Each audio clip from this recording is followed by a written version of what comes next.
Okay, this is the story that I wanted to tell you.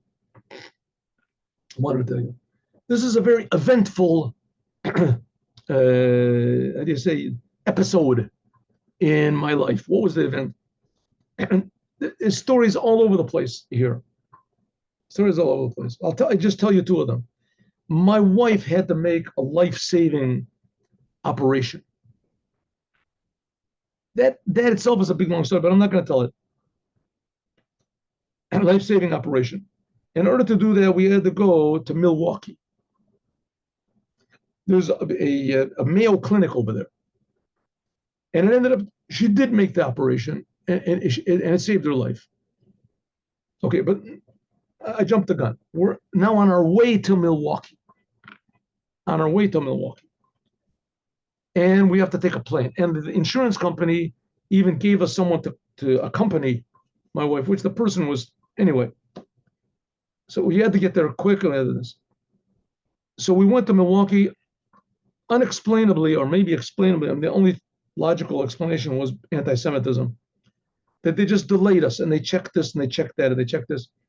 And then finally, we said, listen, we're in a hurry, we have to this, wait just a minute. And then finally, we saw the gate where they were closing, and they saw us coming. I said, wait, and they closed the gate.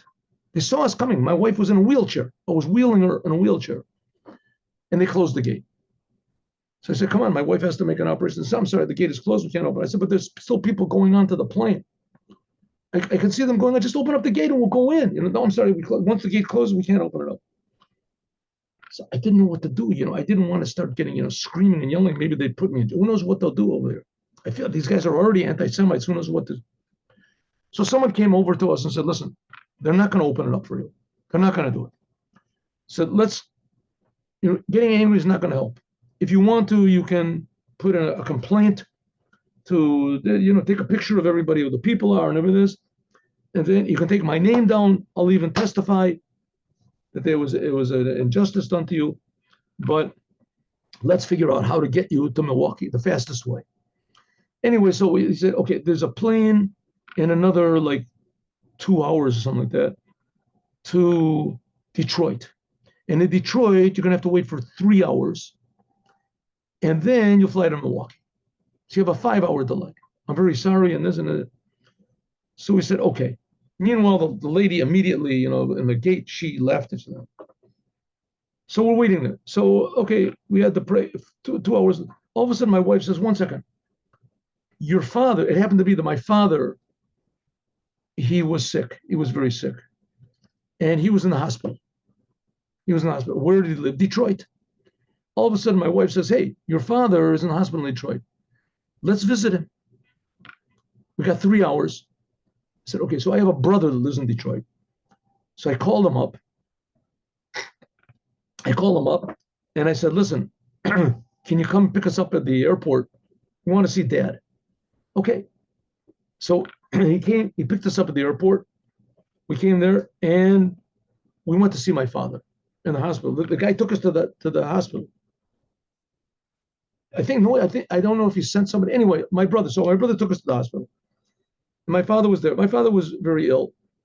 It ended up that a few months afterwards he passed away. But my father was always a very, very positive person, a very, how do you say, good sense of humor person, very honest person, very clean person, very. Anyway, so he was in the hospital. He was very depressed. It was not, So I remember we came into the room.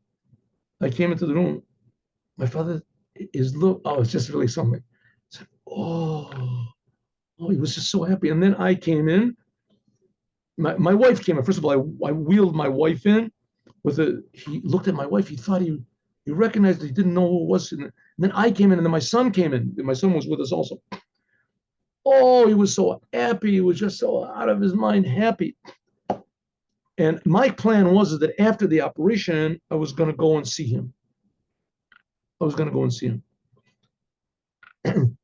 So, which in fact I did.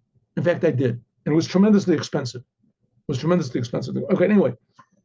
So I went to see him. Oh, he was tremendously happy. And because it changed his whole mood, so eventually he got out. They thought he wasn't going to get out. And he got out. And then when he got out, afterwards, after the operation, that was like a week later or something like that, I went to see him again.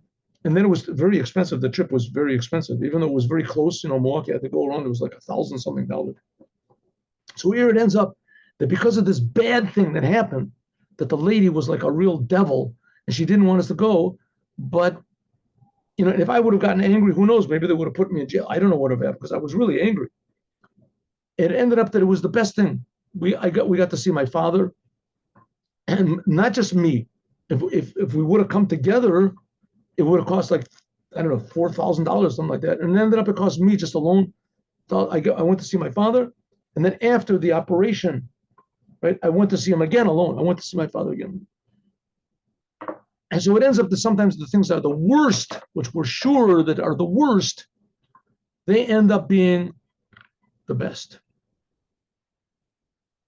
And that's one of the stories about Milwaukee. And I think I'll tell another story tomorrow. It was a very eventful thing, a very eventful thing. I'll tell you about the trip, about the bus ride back. In addition to this guy sitting next to me that I told him about, that God's good is stronger than God's bad, and then knocked down his whole missionary thing. There was also another story, and I'll tell you that, God willing, tomorrow. Have a good day with Mashiach now. Thank you very much, and see you all tomorrow, 8:15.